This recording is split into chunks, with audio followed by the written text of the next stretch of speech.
જે છે એક જ સર્વદા, નામ જેનું ઘનશ્યામજી સહેજાનંદજી સા. દ્વિતીય નમન ગુરુદેવને જે છે સંકલ્પ શ્રીજીના, સર્વક્રિયાઓ જેના કરનારા, જેના કરનારા મારા. ઓમ શ્રી અક્ષરધામાધિપતિ શ્રી સ્વામિનારાયણ બાપા ભગવતે નમો નમઃ. શ્રી ઘનશ્યામ મહારાજાય નમો નમઃ. શ્રી હરે કૃષ્ણ મહારાજાય નમો નમઃ. શ્રી સહેજાનંદ સ્વામી મહારાજાય નમો નમઃ. શ્રી બાપા શ્રી ભગવતે નમો નમઃ. શ્રી સદગુરુભ્યો નમો નમઃ. શ્રી સ્વામિનારાયણ ગાદીના આદ્યાચાર્ય પ્રવર ધર્મ ધુરંધર સનાતન ધર્મ સમ્રાટ પરમ કલ્યાણકારી જીવનકાળ સ્વામી બાબા ભગવતે નમો નમઃ. સ્વામિનારાયણ હરે. શ્રી જીવન પ્રાણ સ્વામી બાપાની વાતો ભાગ બીજો, વાર્તા 39. ભાદરવા વદ એકાદશી શુક્રવારના રોજ શ્રી પુરુષોત્તમ લીલામૃત સુખસાગર ગ્રંથની સમૂહપારાયણ કરવામાં આવી. તે પ્રસંગે જીવન પ્રાણ સ્વામી બાપાએ આશીર્વાદ આપતા જણાવ્યું છે, આજે શ્રી પુરુષોત્તમ લીલામૃત સુખસાગર ગ્રંથની સમૂહ પારાયણ થઈ. તેના કરતા અનાદિમુક્ત સદગુરુ શ્રી નિર્ગુણાનંદજી બ્રહ્મચારી છે. તેઓ એક અનુપમ તપની મૂર્તિ હતા. તેમની મૂર્તિના દર્શન કરો કે સદગુરુ શ્રી નિષ્કુળાનંદ સ્વામીની યાદ આવે. તપસ્વી હોવા છતાં તેમને બિલકુલ તપનો ખખા નહીં. એક મૂર્તિનું જ બળ. તેઓ બાપાશ્રીના સાનિધ્યમાં રહીને આ ગ્રંથ બનાવ્યો છે. પ્રથમથી જ તેઓ બાપાશ્રીને રાજી કરવા ગુજરાત દેશ છોડી કચ્છમાં જઈને રહ્યા હતા.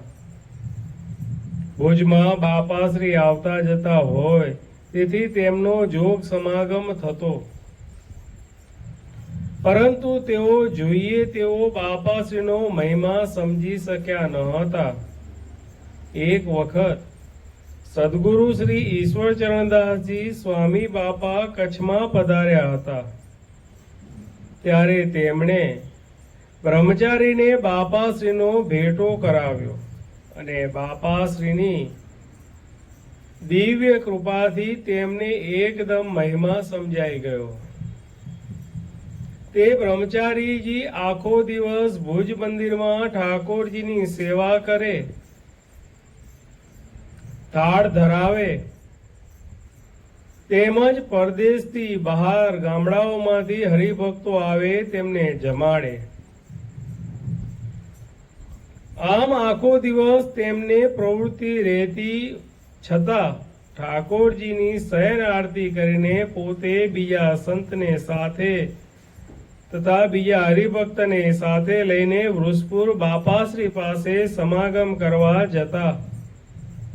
બાપાશ્રી પણ તેમનું હિત જોઈને મહિનામાં 5-7 વખત તો ભુજ પધારતા. મોટા ઓળખવા તે કાંઈ પોતાની બુદ્ધિ વડે ઓળખાતા નથી. એ તો જ્યારે મોટા મળે અને ઓળખાવે ત્યારે જ ઓળખાય અને મહિમા સમજાય. બાપાશ્રીની ઓળખાણ થયા પછી તેઓ કહેવા લાગ્યા કે બધા પહેલા કહેતા હતા જે જન્મની સાર્થકતા તો ત્યાં છે, તે સાર્થકતા ખરેખર હું આજે અનુભવું છું. પછી બાપાશ્રીએ તેમને કહ્યું, જે તમે તો અમારા છો અને જે કામ કરવાનું છે તે હવે કરો. ત્યારથી તેમની લટક બદલાઈ ગઈ. બાપાશ્રીની ઓળખાણ થઈ પછી બાપાશ્રીનો જોગ સમાગમ વધારે ને વધારે કરવા લાગ્યા. ત્યારે બીજા સાધુઓ કહેવા લાગ્યા, જે બ્રહ્મચારી બગડી ગયા, હવે પહેલા જેવા નથી. ત્યારે બ્રહ્મચારીજી તો સર્વેને કહેતા, જે હા, હું તો સાચી વસ્તુનો સંગ થતા બગડી ગયો, પરંતુ તમારામાં હિંમત હોય તો મને સુધારો. સનાતન સિદ્ધાંત છે કે સાચી વસ્તુ મળે ત્યારે લોકો તેની નિંદા કરે.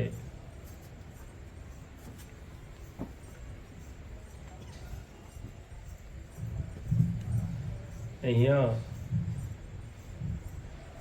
ગુરુદેવ જીવન પ્રાણ સ્વામી બાપા બીજા ભાગની આ 39મી વાતમાં આપણને વાત સમજાવે છે. પારાયણનો પ્રસંગ છે અને પારાયણ હતી પુરુષોત્તમ લીલામૃત ગ્રંથની. પુરુષોત્તમ લીલામૃત ગ્રંથ ના રચયિતા સદગુરુ બ્રહ્મચારી શ્રી નિર્ગુણાનંદજી,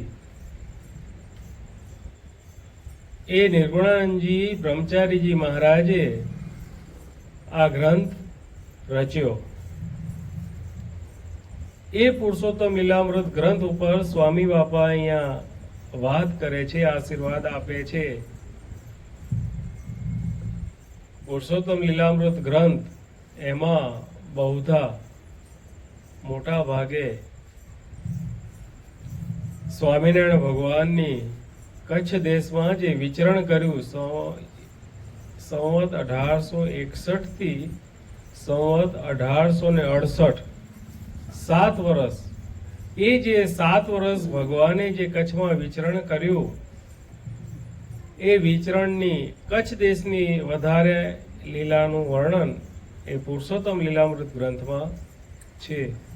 બીજા હરિ લીલામૃત ગ્રંથ છે, ઘનશ્યામ લીલામૃત છે, નિષ્કુળાનંદ કાવ્ય, ભક્ત ચિંતામણી, હરિચરિત્ર ચિંતામણી આદિક જે ગ્રંથો છે એમાં ભગવાનની અનેક લીલાઓના વર્ણન છે. પરંતુ એક આ પુરુષોત્તમ લીલામૃત ગ્રંથ એવો છે કે એમાં વિશેષે કરીને કચ્છમાં જે ભગવાને લીલા કરી હોય, જ્ઞાન વાર્તા કરી હોય, એનું વર્ણન એમાં આવે છે. આ જે ગ્રંથ, એ ગ્રંથના રચયિતા શ્રી નિર્ગુણાનંદજી બ્રહ્મચારીજી. એ જે નિર્ગુણાનંદ બ્રહ્મચારી પૂર્વાશ્રમમાં સુરેન્દ્રનગર જિલ્લાનું મૂળી ગામ અને મૂળીની બાજુમાં રામપરા ગામ, એ રામપરા ગામમાં એ બ્રહ્મચારી મહારાજનું પ્રાગટ્ય. જ્ઞાતિ એ બ્રાહ્મણ, બાળપણથી જ ભગવાનને મેળવવાનો ખટકો, ભગવાનમાં લગ્ની. કહેવત છે કે જેમ પુત્રના લક્ષણ પારણામાં અને વહુના લક્ષણ બારણામાં. પુત્ર જ્યારે નાનો હોય ને કેટલો તેજસ્વી છે એ નાનપણમાંથી જ ખબર પડી જાય. અને વહુ ઘરમાં પગમાં આંગણામાં પગ મૂકે ત્યારથી ખબર પડી જાય કે ભાઈ આ કેટલા પાણી, બધા સમજી લેવાનું. એમ આ બ્રહ્મચારી મહારાજને નાનપણથી ભગવાનને મેળવવાની તાલાવેલી, ભગવાનને રાજી કરવાની તાલાવેલી, એટલા માટે સંસારનો ત્યાગ કરવાનો વિચાર કર્યો. માતા પિતાને જ્યારે ભગવાન પોતાની મૂર્તિમાં લીન કર્યા ત્યારબાદ આ બ્રહ્મચારી મહારાજ ભગવાનના ભજન માટે, ભગવાનની સેવાને માટે, ભગવાનને રાજી કરવાને માટે બ્રહ્મચારીની દીક્ષા લીધી અને એ સેવાને માટે થઈને એ બ્રહ્મચારી મહારાજ કચ્છ દેશમાં ભુજ મંદિરમાં ભગવાનની સેવામાં તે રોકાયા. આ જે ગ્રંથ પદ્યમાં છે, આ ગ્રંથના જે ખરડા કહેતા જે લખાણ, કાચું લખાણ, એ લખાણ ગદ્યમાં સાદી ભાષામાં સાદું લખાણ હતું. પદ્યમાં ગ્રંથ કરવો હોય તો એના શબ્દના પ્રાસ બધા બેસાડવા પડે. ગુજરાતી વ્યાકરણ પ્રમાણે ગુજરાતી વ્યાકરણના જે અલંકાર, એમાં જે બધા પ્રાસ એ બધા બેસાડવા પડે. હવે આ જે ગ્રંથના કાચું લખાણ, એના જે ખરડા લખનાર કોણ હતા? મૂળ આ ગ્રંથના લેખન કરતા અચ્યુતદાસજી સ્વામી, જે ભુજ મંદિરના મહંત. એ જે અચ્યુતદાસજી સ્વામીની વાત કરતા ગુરુદેવ જીવનપ્રાણ સ્વામી બાપા આ જ વાતમાં આગળ કહે છે. અને આ જે પુરુષોત્તમ લીલામૃત ગ્રંથ, એમાં પણ અચ્યુતદાસજી સ્વામીનું જીવન વૃત્તાંત આવે છે. એ અચ્યુતદાસજી સ્વામી જ્યારે નાના હતા ત્યારે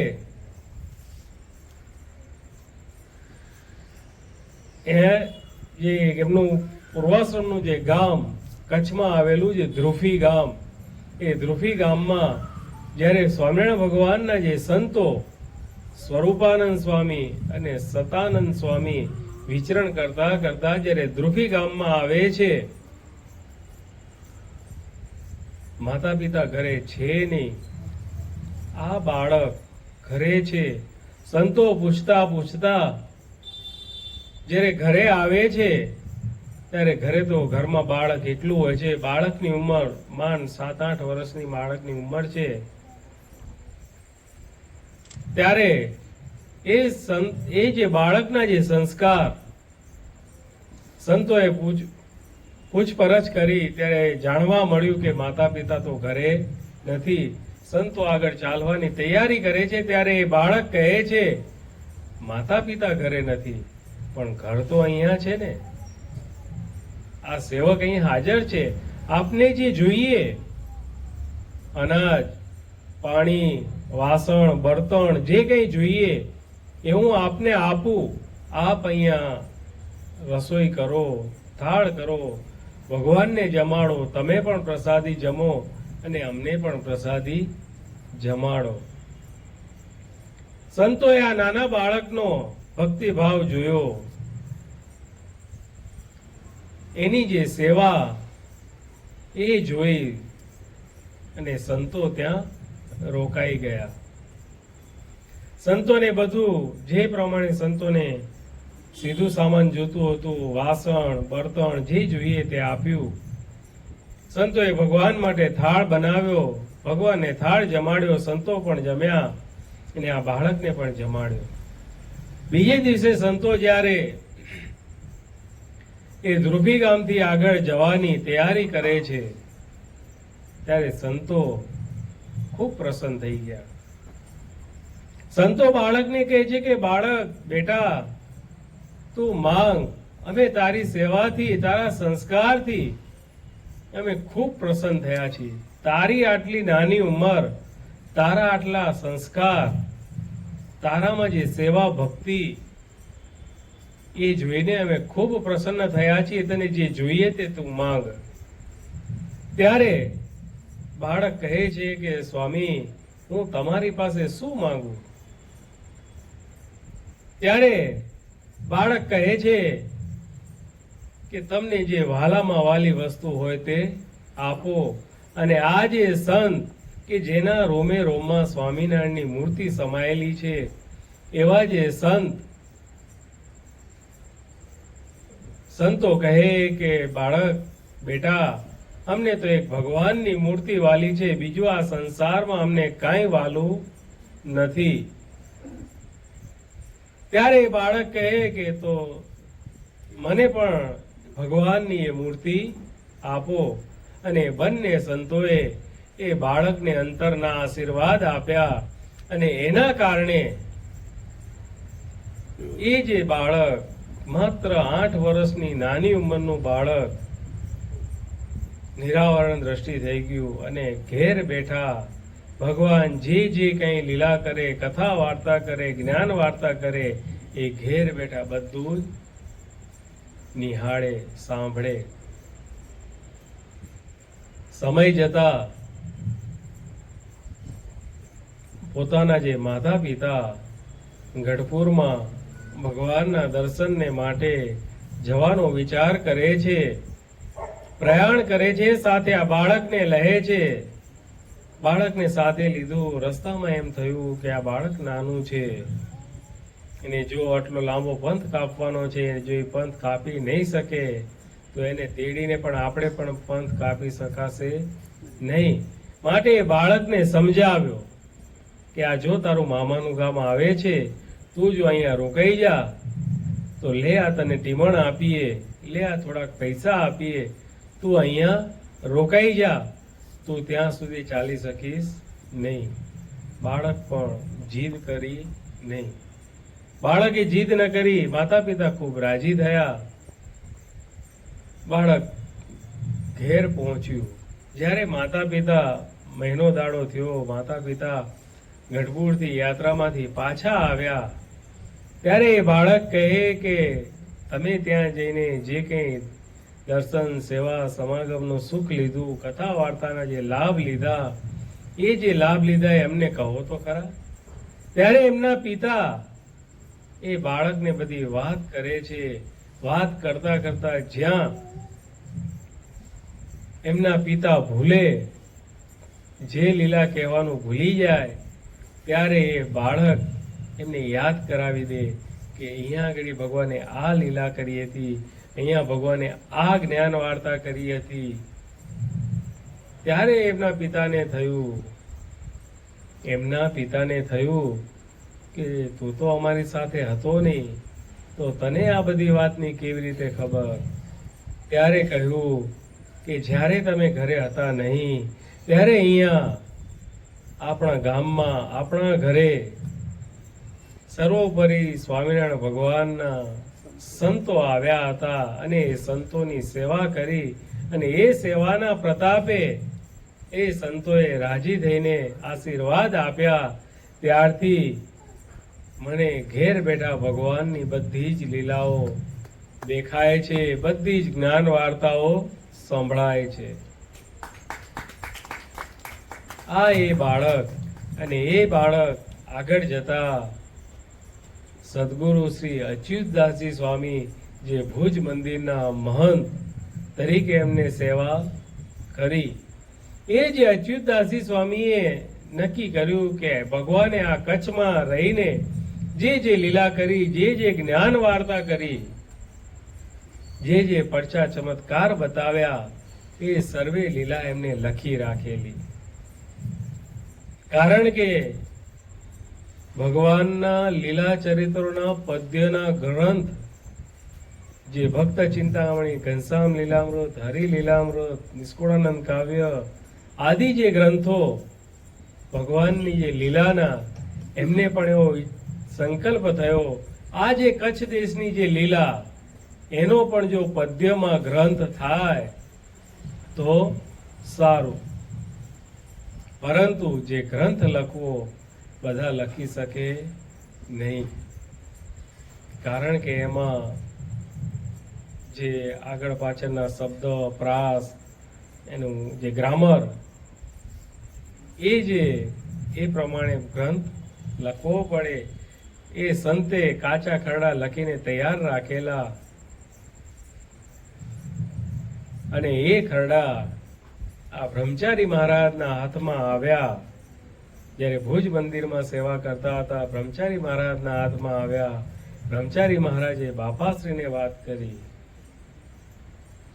અહીંયા આગળ આપણને જેમ ગુરુદેવ જીવનપ્રાણ સ્વામી બાપાએ વાત કરી તેમ બ્રહ્મચારી મહારાજ જ્યારે સૌ પ્રથમ કચ્છમાં પધાર્યા ત્યારે હજી બાપાશ્રીનો મહિમા એટલો બધો હતો નહીં, બાપાશ્રીની ઓળખાણ એટલી બધી હતી નહીં. પરંતુ જેમ કહેવત છે કે સાચી માં મળે તો બાપને ઓળખાવે, અને સાચા જો ગુરુ મળે તો એ ભગવાનને ઓળખાવે. અને સાચા ગુરુ એવા સદગુરુ શ્રી ઈશ્વર ચરણદાસજી સ્વામી બાપા આ બ્રહ્મચારી મહારાજને મળ્યા, અને એ સદગુરુ શ્રી ઈશ્વર ચરણદાસજી સ્વામી બાપાએ આ નિર્ગુણાન બ્રહ્મચારી મહારાજને બાપાશ્રીની ઓળખાણ કરાવી, અને બાપાશ્રીનો મહિમા એવો તો જીવમાં ઉતરી ગયો કે પછી તો કોઈ પણ નાની મોટી સર્વે ક્રિયા જે કરવી હોય તે બાપાશ્રીને પૂછ્યા વગર કરે નહીં. પોતે બ્રાહ્મણ બ્રહ્મચારી તો પણ બાપાશ્રીને પોતાના રસોડે લઈ જાય, ત્યાં ભગવાનનો જે થાળ ધરાવ્યો હોય એ થાળ બાપાશ્રીને જમાડે, અને એ જે બાપાશ્રીની જમેલી જે પ્રસાદી એ પોતે જમે. આવો મહિમા સમજ્યા. અને એ બ્રહ્મચારી મહારાજ પણ કેટલી સ્થિતિ વાળા હતા. તો ગુરુદેવ જીવનપ્રાણ સ્વામી બાપા એમની વાતોમાં વાત કહે છે કે બ્રહ્મચારી મહારાજ એક દિવસ સવારે મંગળા આરતી કરીને ભગવાનના શણગારની તૈયારી કરે છે. ભગવાનને દાતણ કરાવ્યું, સ્નાન કરાવ્યું, અને ત્યાં અચાનક જ પેટમાં એવી આંટી ઉપડી, એમનાથી ઊભું રહેવાનું નહીં. પોતે બેસી ગયા, આડા પડી ગયા. પરંતુ આ બાજુ આરતીનો ટાઈમ થાય છે, આ બાજુ આરતીનો ટાઈમ થાય છે. બ્રહ્મચારી મહારાજને દુઃખ એટલું પીડાય છે કે ઊભા થઈ શકતા નથી. ભગવાનને વાઘા ધારણ કરવાના બાકી છે. આ બાજુ બ્રહ્મચારી મહારાજ ભગવાનને પ્રાર્થના કરે છે, હરિકૃષ્ણ મહારાજને પ્રાર્થના કરે છે કે મહારાજ, આ સેવક આપને રોજ સ્નાન કરાવે છે, દાંતણ દંત મંજન કરાવે છે, દાંતણ કરાવે છે, વાઘા ધારણ કરાવે છે, પરંતુ આજે આ સેવક ઊભો થઈ શકે એમ નથી. તો આજનો દિવસ હે પ્રભુ, તમે જાતે વાઘા ન પહેરી લો. અને જ્યાં આવી પ્રાર્થના કરે છે ત્યારે સ્વયં સાક્ષાત હરિકૃષ્ણ મહારાજ મૂર્તિમાંથી પ્રગટ થાય છે અને પોતાની જાતે એ વાઘા ધારણ કરી લે છે. આ બંધુ ભક્તિની શક્તિ, આ ભક્તિની શક્તિ. આવી ભક્તિ આ નિર્ગુણાન બ્રહ્મચારી મહારાજની હતી. અને એ બ્રહ્મચારી મહારાજ ભગવાનને પ્રાર્થના કરી, ને ભગવાને એ વાઘા ધારણ કરી લીધા. આવા એ બ્રહ્મચારી મહારાજ, ને એ બ્રહ્મચારી મહારાજે આવો સુંદર મજાનો દિવ્ય ગ્રંથ એ રચ્યો. આ ગ્રંથમાં ભગવાનનો ખૂબ ખૂબ મહિમા વર્ણન કરવામાં આવ્યો છે. તો આજના દિવસે ભગવાન બાપા સ્વામી બાપાને પ્રાર્થના કરીએ કે જેવી બ્રહ્મચારી મહારાજને ભગવાનને વિશે દિવ્ય ભાવે સહિતની જે ભક્તિ હતી, પ્રેમ લક્ષણાની ભક્તિ હતી, અમે પણ એવી ભક્તિ આપની કરતા રહીએ. એવી દિવ્ય બળ બુદ્ધિ શક્તિ ભક્તિ આજના પ્રસંગે અમને આપજો. અક્ષરધામના અધિપતિ સ્વામિનારાયણ બાપાની જય, ઘનશ્યામ મહારાજની જય, હરિકૃષ્ણ મહારાજની જય, સહજાનંદ સ્વામી મહારાજની જય, બાપાની જય, સદગુરુની જય, સ્વામિનારાયણ આચાર્ય પ્રવર્તક મધુરંધર સનાતન ધર્મ સમુદાય જ્ઞાનકારી જીવન સ્વામી